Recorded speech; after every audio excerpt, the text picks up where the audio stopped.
भक्ति का प्रथम मार्ग है सरलता प्रेरक कहानी। एक आलसी लेकिन भोला भाला युवक था आनंद। दिन भर कोई काम नहीं करता, बस खाता ही रहता और सोता रहता। घर वालों ने कहा चलो जाओ निकलो घर से, कोई काम धाम करते नहीं हो, बस पड़े रहते हो। वह घर से निकलकर यूं ही भटकते हुए एक आश्रम पहुंचा। वहां उसने देखा कि एक गुरुजी है, उनके शिष्य कोई काम नहीं करते, बस मंदिर की पूजा करते हैं। उसने मन में सोचा ये बया है, कोई काम धाम नहीं, बस पूजा ही तो करना है। गुरुजी के पास जाकर पूछा क्या मैं यहाँ रह सकता हूँ। गुरुजी बोले हाँ हाँ क्यों नहीं, लेकिन मैं कोई काम नहीं कर सकता हूँ गुरुजी। कोई काम नहीं करना है, बस पूजा करनी होगी। आनंद ठीक है वह तो मैं कर लूंगा। अब आनंद महाराज आश्रम में रहने लगे। ना कोई काम ना कोई धाम, बस सारा दिन खाते रहो और प्रभु भक्ति में भजन गाते रहो। महीना भर हो गया, फिर एक दिन आई एकादशी। उसने रसोई में जाकर देखा खाने की कोई तैयारी नहीं थी। उसने गुरुजी से पूछा आज खाना नहीं बनेगा क्या।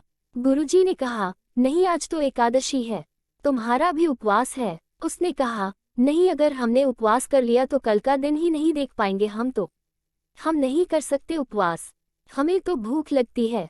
आपने पहले क्यों नहीं बताया। गुरुजी ने कहा ठीक है तुम ना करो उपवास, पर खाना भी तुम्हारे लिए कोई और नहीं बनाएगा, तुम खुद बना लो। मरता क्या न करता गया रसोई में। गुरुजी फिर आए, देखो अगर तुम खाना बना लो तो राम जी को भोग जरूर लगा लेना और नदी के उस पार जाकर बना लो रसोई। ठीक है। लकड़ी, आटा, तेल की सब्जी लेकर आनंद महाराज चले गए। जैसा तैसा खाना भी बनाया, खाने लगा तो याद आया गुरुजी ने कहा था कि राम जी को भोग लगाना है। वह भजन गाने लगा, आओ मेरे राम जी भोग लगाओ जी, प्रभु राम आए, श्री राम आए, मेरे भोजन का भोग लगाए। कोई न आया तो बेचैन हो गया कि यहाँ तो भूख लग रही है और राम जी आ ही नहीं रहे। भोला मानस जानता नहीं था कि प्रभु साक्षात तो आएंगे नहीं, पर गुरुजी की बात मानना जरूरी है।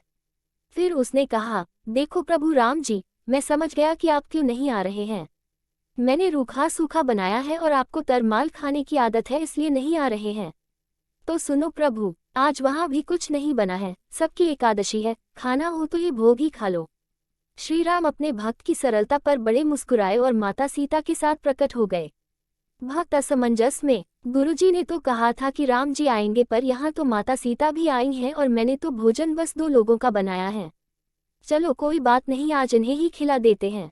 बोला प्रभु मैं भूखा रह गया, लेकिन मुझे आप दोनों को देखकर बड़ा अच्छा लग रहा है। लेकिन अगली एकादशी पर ऐसा न करना, पहले बता देना कि कितने जन आ रहे हो, और हाँ थोड़ा जल्दी आ जाना। राम जी उसकी बात पर बड़े मुदित हुए, प्रसाद ग्रहण करके चले गए। अगली एकादशी तक ये भोला मानस सब भूल गया। उसे लगा प्रभु ऐसे ही आते होंगे और प्रसाद ग्रहण करते होंगे।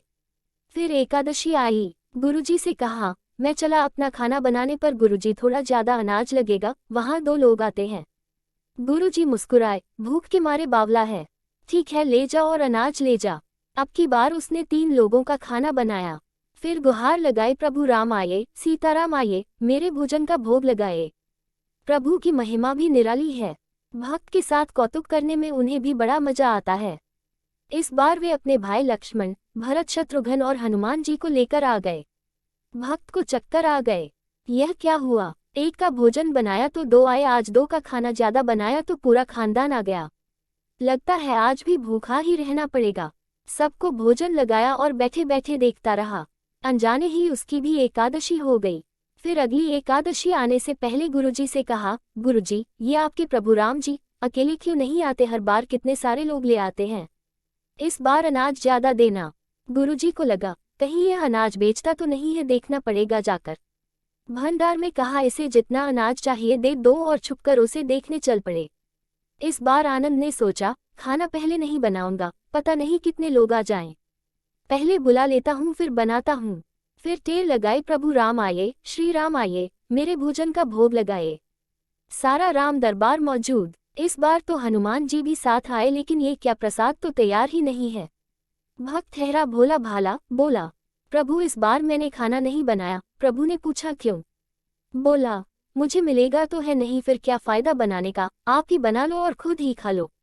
राम जी मुस्कुराए, सीता माता भी गदगद हो गई उसके मासूम जवाब से। लक्ष्मण जी बोले क्या करें प्रभु। प्रभु बोले भक्त की इच्छा है पूरी तो करनी पड़ेगी, चलो लग जाओ काम से। लक्ष्मण जी ने लकड़ी उठाए, माता सीता आटा सानने लगी। भक्त एक तरफ बैठकर देखता रहा। माता सीता रसोई बना रही थी तो कई ऋषि मुनि, यक्ष, गंधर्व प्रसाद लेने आने लगे। इधर गुरुजी ने देखा खाना तो बना नहीं, भक्त एक कोने में बैठा है। पूछा, बेटा क्या बात है, खाना क्यों नहीं बनाया? बोला, अच्छा किया गुरुजी आप आ गए, देखिए कितने लोग आते हैं प्रभु के साथ। गुरुजी बोले, मुझे तो कुछ नहीं दिख रहा तुम्हारे और अनाज के सिवा। भक्त ने माथा पकड़ लिया, एक तो इतनी मेहनत करवाते हैं प्रभु, भूखा भी रखते हैं और ऊपर से गुरुजी को दिख भी नहीं रही है और बड़ी मुसीबत है। प्रभु से कहा, आप गुरुजी को क्यों नहीं देख रहे हैं? प्रभु बोले, मैं उन्हें नहीं देख सकता। बोला, क्यों, वे तो बड़े पंडित हैं, ज्ञानी या विद्वान हैं, उन्हें तो बहुत कुछ आता है, उनको क्यों नहीं दिखते आप? प्रभु बोले, माना कि उनको सब आता है पर वे सरल नहीं है तुम्हारी तरह, इसलिए उनको नहीं दिख सकता।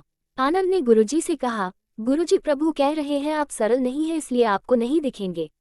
गुरुजी रोने लगे, वाकई मैंने सब कुछ पाया पर सरलता नहीं पा सका तुम्हारी तरह, और प्रभु तो मन की सरलता से ही मिलते हैं। प्रभु प्रकट हो गए और गुरुजी को भी दर्शन दिए। इस तरह एक भक्त के कहने पर प्रभु ने रसोई भी बनाई। जय श्री राम।